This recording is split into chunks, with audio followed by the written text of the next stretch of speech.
Hello दोस्तों, स्वागत है आपका स्वाई चौधरी यूट्यूब चैनल में। अगर आप हमारे चैनल पर नए हैं तो सदस्यता ज़रूर लें, सब्सक्राइब ज़रूर करें। आज का हमारा लेसन होगा मैक्रो टीचिंग का समन्वित पाठ योजना का। तो आइए वीडियो को आगे बढ़ाते हैं। तो आज का हमारा टॉपिक है, हिंदी विषय का है, प्रकरण है रहीम की नीति संबंधी या नैतिक दोहे। कक्षा 5 है, दिनांक 10/3/2021।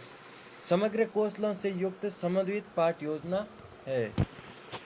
तो इसमें सर्वप्रथम हमें उद्देश्य लिखने होते हैं कि हम किस उद्देश्य से बच्चों को समझा रहे हैं। उसके बाद हमें प्रस्तावना कौशल के प्रश्न लिखने होते हैं।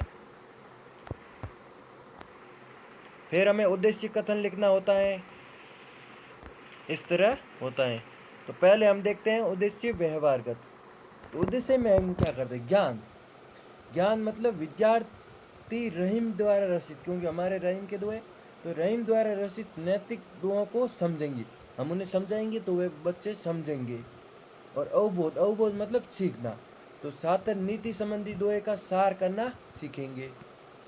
ज्ञान उपयोग मतलब जो हमने ज्ञान दिया है नीति संबंधी, उसका उपयोग कैसे करेंगे। तो छात्र द्वारा नैतिक दोहे से प्राप्त ज्ञान का दैनिक जीवन में उपयोग करना सीखेंगे। और अभिरुचि, विद्यार्थियों की नैतिक दोहों में अभिरुचि जागृत करना, ये हमारे उद्देश्य हैं। फिर हमें इस लेसन को समझाने में मैक्रो टीचिंग में सहायक सामग्री प्रयोग करनी होगी। और यहाँ हमारी सहायक सामग्री है श्यामपट्ट, चॉक, डस्टर या झाड़न कह सकते हैं, आदि है। यदि आप चार्ट के माध्यम से समझाते हैं तो चार्ट भी शामिल कर सकते हैं। और यदि किसी मॉडल के माध्यम से समझाना चाहते हैं तो उसको भी शामिल कर सकते हैं। और फिर शिक्षण विधि, तो शिक्षण कौन सी विधि से आप समझाना चाहते हैं। जैसे पाठ का विकास व्याख्यान विधि द्वारा किया गया या प्रश्नोत्तर विधि द्वारा किया गया। इसमें आप यदि शार्ट हो या मॉडल हो तो प्रदर्शन विधि भी लिख सकते हैं। तो पूर्व ज्ञान, विद्यार्थी मुगल साम्राज्य से संबंधित पूर्व ज्ञान रखते हैं। विद्यार्थियों को पूर्व ज्ञान से संबंधित यहाँ हमें लेना है, जो हमारा टॉपिक है। जैसे यहाँ मैंने प्रस्तावना प्रश्न बनाए हैं। भारत में मुगल साम्राज्य की नींव किसने रखी। तो छात्र उत्तर देंगे बाबर ने। ये उनके पूर्व ज्ञान पर आधारित है। बाबर के बाद मुगल साम्राज्य की सत्ता किसने संभाली। तो किसने संभाली? हुमायूं ने। तो यह प्रश्न तारतम्य है, क्योंकि जहाँ से उत्तर समाप्त हुआ है बाबर है, तो प्रश्न बाबर से ही बना है। इसके बाद हुमायूं के पुत्र का नाम क्या था। तो क्या था? अकबर। यह प्रश्न में छात्रों के उत्तर का उपयोग हुआ, क्योंकि छात्रों ने उत्तर हुमायूं दिया तो हुमायूं से ही प्रश्न बनाए। तो तारतम्य है, छात्रों के उत्तरों का उपयोग है, उनके पूर्व ज्ञान पर आधारित है। अकबर ने खान खाना की उपाधि किसे प्रदान की थी। तो किसे की थी? कवि रहीम को। तो यह तकनीकी रूप से उपयुक्त था, क्योंकि यह हमें मूल पाठ अर्थात रहीम के नैतिक दुओं की ओर अग्रसर कर रहा है। इसका उत्तर रहीम भी आ रहा है। तो अब 5वां प्रश्न होगा हमारा समस्यात्मक प्रश्न। कैसा होगा? समस्यात्मक। इसमें छात्र मौन रहेंगे। तो ये प्रश्न है, कवि रहीम के नैतिक दुआओं के बारे में आप क्या जानते हैं। तो छात्र मौन रहेंगे। फिर हम हमारा उद्देश्य कथन कहेंगे। आज हम कवि रहीम के नीति की दुआओं के बारे में पढ़ेंगे। और ये उद्देश्य कथन हम जो भी बोले वो बच्चों को ठीक ठीक सुनाई देना चाहिए और सुसर्वे होना चाहिए। आइए अब आगे पढ़ते हैं।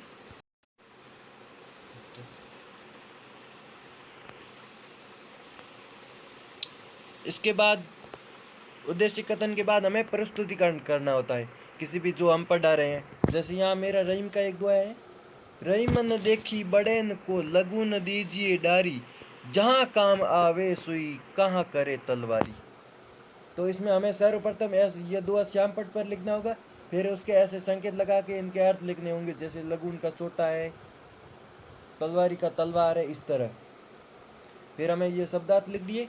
उसके बाद हमें दुआ स्पष्ट करना होगा और इसमें मुख्य बिंदु लिखने चाहिए और रेखांकन करने चाहिए, जैसे ये डायरी के अर्थ है या इसमें कोई और छोटी मोटी वस्तु है, चीज़ है। और अर्थ संकेत द्वारा समझाना चाहिए और चांपट पर सुलेखन होना चाहिए। व्याकरणिक रूप से शुद्ध होने चाहिए शब्द, तथा एक बार फिर उनका दोहरान करना चाहिए और छात्रों के अवबोध को जांचना चाहिए प्रश्न पूछकर। तो आइए शुरू करते हैं। यह दुआ कवि रहीम द्वारा रचित है। रहीम कहते हैं कि बड़ों को देखकर, रहीमन देखी बड़े को, अर्थात बड़ों को देखकर या मिल जाने पर छोटों का त्याग नहीं करना चाहिए। लगून दीजिए डारी।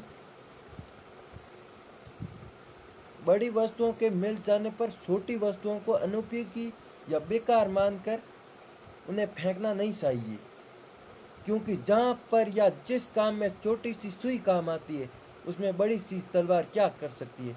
अर्थात जहाँ काम आवे सुई, वहाँ क्या करे तलवारी। इस तरह तो अर्थात छोटी व बड़ी दोनों वस्तुओं का अलग अलग महत्व होता है। सुई की जगह सुई काम आती है और तलवार की जगह तलवार। इस तरह तो इसके बाद हम छात्रों के अवबोध को जांचने के लिए हम बोध प्रश्न पूछेंगे। जैसे यहाँ डायरी का अर्थ क्या होता है, तो छात्र बताएंगे त्यागना, तो उन्हें पुनर्बलन भी देते रहेंगे, प्रोत्साहन देना। जैसे शाबाश है, वेरी गुड है, अच्छा, अति उत्तम, उत्तम।